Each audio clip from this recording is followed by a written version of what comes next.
The number was 1,600. That hit me before the buildings did. 1,600 structures, demolished in a single decade. Structures that engineers today say we couldn't replicate with our current budget, our current tools, our current understanding of material science. Gone. Deliberately gone. And the official explanation is that we tore them down to make room for progress. That's not progress. That's erasure. I spent the better part of 3 months trying to understand what exactly happened to the architecture of the 1890s World's Fairs, the so-called White City of Chicago, the Paris Exposition, the Philadelphia Centennial Grounds. These weren't just buildings. They were systems. They were demonstrations. And when the fairs ended, the systems went with them, dismantled so thoroughly that what we have left are photographs and a handful of written accounts that, when you read them carefully, don't quite add up the way the official story says they should. There's a phrase I kept running into in the contemporary accounts. Witnesses describing the illumination of the 1893 Chicago Exposition at night. They didn't say it was powered by generators. They said it was as if the sky itself had been harnessed. One journalist writing for the Chicago Tribune on May 2, 1893 described the effect as light without source, emanating from the very stone of the towers. Maybe that's just poetry. Maybe it's the kind of romantic language that 19th century writers used for things they couldn't explain. But here's the thing, he wasn't the only one who said it. The official story goes like this. By the late 19th century, the industrial world was undergoing a revolution. Steam gave way to electricity. Edison and Westinghouse were locked in the famous war of currents, direct current versus alternating current, a battle for the soul of modern power infrastructure. Tesla's alternating current ultimately won, and the 1893 Chicago World's Fair was chosen as the showcase for this victory. General Electric and Westinghouse competed to light the fair. Westinghouse won the contract, and for the first time in history, a major public event was illuminated entirely by electrical power. It was a triumph of ingenuity, a demonstration of American industrial capacity, and a turning point in the public acceptance of electrical infrastructure. That's the official version. It's taught in schools. It's repeated in documentaries. There are plaques. Let me be fair to the official narrative. It is largely accurate in its broad strokes. Tesla's polyphase system was, by every technical measure, a genuine breakthrough. The transformation from gas lighting to electric illumination was real and significant. The war of currents was a genuine commercial and ideological conflict. None of that is in dispute. But what the official narrative doesn't explain, and what I couldn't find addressed in any mainstream historical account, is the infrastructure that supposedly produced 100,000 individual light bulbs burning simultaneously across 690 acres of fairground for 6 months straight in 1893. The generators required for that output by the technology of the era would have needed to be enormous, unprecedented, and they would have left a record. Let's start with the numbers. The 1893 fair consumed approximately 10,000 horsepower of electrical capacity. That is the figure cited in the official Columbian Exposition records, currently held at the Chicago History Museum. For context, the largest power station operating in the United States at that time, the Pearl Street Station in Manhattan, was producing approximately 508 horsepower when it opened in 1882, and had only recently been upgraded. To generate 10 times that output at a temporary fairground in under 2 years of construction, the engineering challenge would have been staggering by any standard.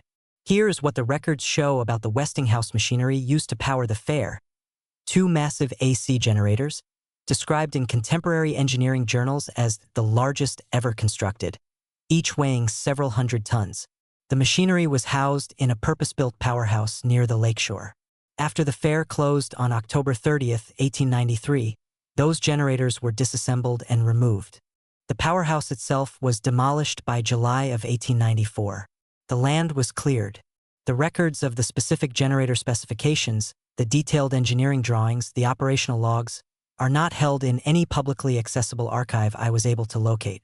The Westinghouse Corporate Archives, which passed through multiple acquisitions over the 20th century, contain extensive records from before 1893 and after 1895.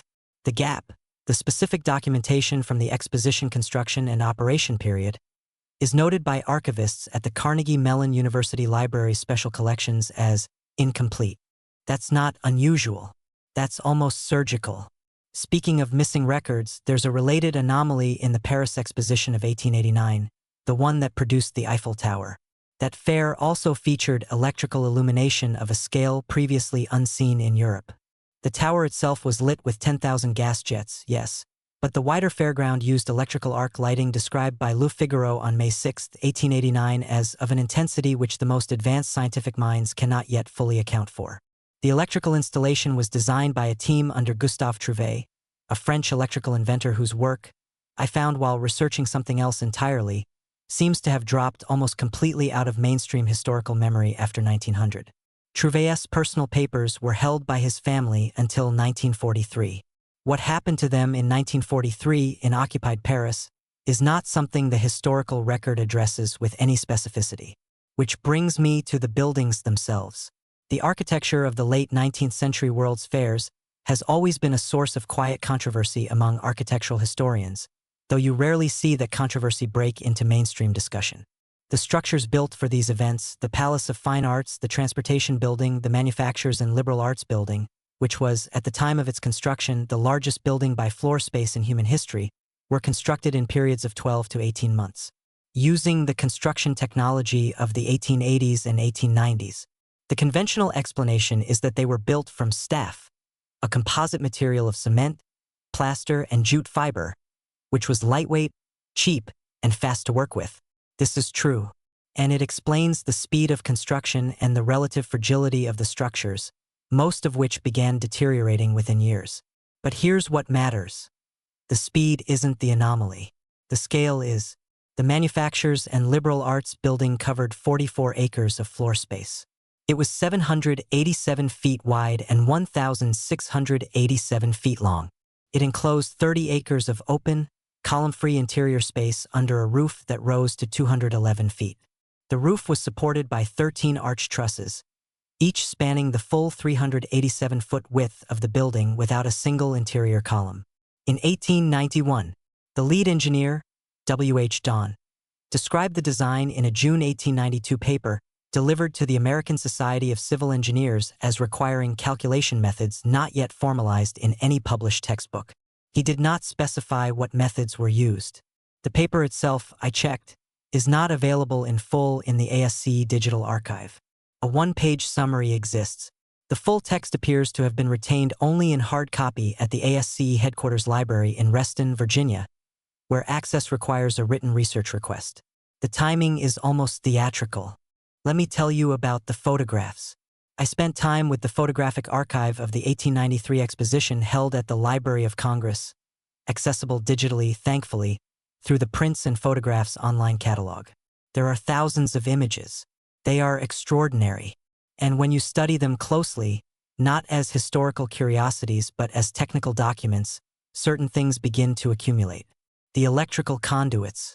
In the exterior photographs of the main exposition buildings, you can identify what appear to be conduit runs along the exterior facades, the channels through which electrical wiring would have been routed. Standard installation practice for the era, when interior routing was difficult and exterior conduit was common. Except in a significant proportion of the images, the conduit runs don't terminate at any visible junction box, transformer housing, or distribution point. They appear, in several cases, to run directly into the building fabric itself, into the ornamental stonework with no visible connection point. Maybe that's a limitation of photographic resolution. Maybe the connection infrastructure was simply not visible at the angle of the image. These are legitimate alternative explanations, and I don't dismiss them. But here's what troubles me. The contemporary accounts of the fair include numerous descriptions of the buildings producing light not just from mounted fixtures, from chandeliers, from arc lamps on poles, from decorative bulbs, but from the facades themselves, from the ornamental surfaces. One account in Harper's Weekly from August 1893 describes the Central Administration building at night as glowing from within the very stone, as though the marble had absorbed the sun and was now releasing it, slowly, by some mechanism we were not invited to understand. That's a strange way to describe electric lighting, and it appears in more than one source. Speaking of mechanisms we weren't invited to understand, there's a thread here that leads to Nikola Tesla directly, and it's worth following carefully. Tesla's patents from the 1890s are well documented. What's less discussed is the gap between 1895 and 1899, a period during which Tesla's laboratory at 33-35 South Fifth Avenue in New York burned to the ground on March 13, 1895. Destroying an estimated 2 years of documented research, Tesla appears, based on his correspondence and notebook fragments, to have been working on a power transmission concept he never fully disclosed publicly. His notebooks from this period, which were seized by the Office of Alien Property after his death in January 1943, were held by that office until 1952, when they were released to the Tesla Museum in Belgrade, Serbia. The notebooks contain significant gaps. Pages are missing. The sequence numbers don't always follow. The Alien Property Office's inventory of what was taken from Tesla's hotel room at the New Yorker Hotel upon his death, conducted on January 9th and 10th, 1943, lists 80 trunks of material. The final release to the Tesla Museum accounted for material that fits, roughly, within about 60 of those trunks. The disposition of the remainder is not part of any public record I was able to locate. Maybe I'm seeing patterns where none exist. But consider the timeline. 1893. The Chicago World's Fair demonstrates electrical capacity that strains the era's known engineering limits. March 13, 1895. Tesla's laboratory burns. Research destroyed. 1899. Tesla conducts his Colorado Springs experiments, claiming to transmit power wirelessly over long distances, but shutting down the experiment abruptly. His own notes from June 15, 1899 describe an effect he calls unexpected resonance amplification, and then say nothing more about it. The notes for the following 3 days are missing from the Colorado Springs diary, held at the Nikola Tesla Museum in Belgrade. 1901. J.P. Morgan withdraws funding from Wardenclyffe Tower, Tesla's ambitious attempt to build a global wireless power transmission system. 1943. Tesla dies. His papers are seized within hours. The timeline isn't subtle. Here is the pattern, and I want to be careful how I describe it because I'm not claiming certainty. I'm claiming coherence.